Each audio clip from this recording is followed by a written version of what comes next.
It's really hard to quantify the impact that MTV had on rock and metal music during its heyday, and for all the talk these days about how they don't play music videos anymore, if you were around during the golden era when they really did play music videos all the time and you would get ready for school and they'd have the music videos on in the morning, and then you watch that sort of sad gradual decline. This next story is very unfortunate, as MTV is undergoing a significant downsize as the brand continues to kind of ride off into the sunset, it would seem.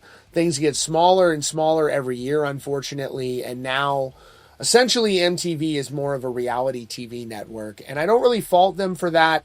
We're going to show you a really cool video here from an MTV legend who is talking about where the network stands and kind of how things have shifted and why, most importantly, that has all happened. But let's take a look at what we know now about this very unfortunate announcement today from MTV. The news is that the parent company Paramount Global has confirmed it's pulling the plug on 5 of its dedicated music channels in the UK. On December 31st, 2025, MTV Music, MTV 80s, MTV 90s, Club MTV, and MTV Live will all broadcast for the very last time. This isn't just a programming shuffle, it's a major signal that the era of linear music television is officially over. The world has moved on to on-demand platforms like YouTube, and MTV is making a hard pivot away from its own roots, more than it already has. For decades, MTV wasn't just a channel, it was the culture. It launched on August 1st, 1981, with The Buggles' Video Killed the Radio Star. And from that moment on,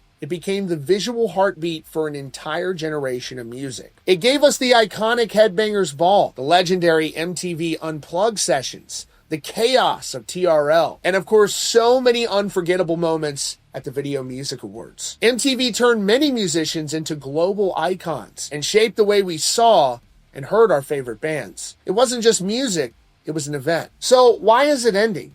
Well, the reasons are unfortunately pretty clear. A source quoted by The Sun put it bluntly: the channel is a victim of the rise of streaming. Music discovery is now driven by algorithms on Spotify and viral music videos on YouTube. The idea of waiting for a channel to play your favorite video feels like a relic from another time. The move is also part of a larger corporate strategy. Paramount's in the middle of a massive cost-cutting effort following its merger with Skydance Media, and unfortunately these niche music channels were on the chopping block. And for now, the standard MTV channel still exists, but as you probably are aware, there's little to no music videos being played on the network. And we have reaction coming in. I thought this was great. You actually have former Headbangers Ball host Ricky Rackman, who is opening up about this news from MTV, what it means, and why it happened. Here's what he had to say. I thought this was interesting. I had quite a few people write me today about how upset they were that MTV was going away.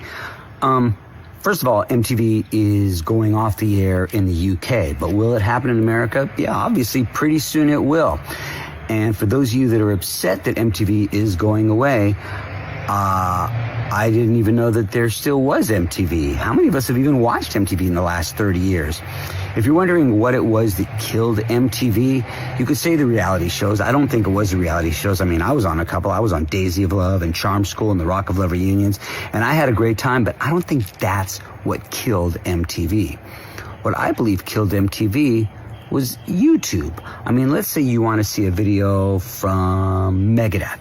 You want to see a video from Megadeth, you don't have to wait till some guy talks. You just say, hey, Siri or Alexa or whatever, play Megadeth, and you see it. If you wanted to see something from Run DMC, if you wanted to see something from any new band, if you want to see Slaughter to Prevail, anything that you wanted to see today, Youngblood, you just say it right into your phone and you get to watch that video. So I think Headbangers Ball in the final years, when I hosted it, was a little bit different, because while some people criticized me for being kind of goofy and doing fun stuff, you know, you could just get videos anytime you wanted. So I wanted to make it the show a little bit different and have fun. And that's exactly what I did. But to be upset that MTV is gone now, how many of us even know there was MTV? I think it's kind of ridiculous to be upset about it now. But of course, that's just me. So this truly feels like the end for MTV as music television. The brand will live on through its website, its social media, it's one cable network now, and the VMAs, but Its original mission to bring music videos to the masses 24/7 is officially coming to an end, and it really is the end of an era. That's your latest update here from Rockfeed. Be sure to subscribe and notifications on for your latest news and updates about your favorite bands.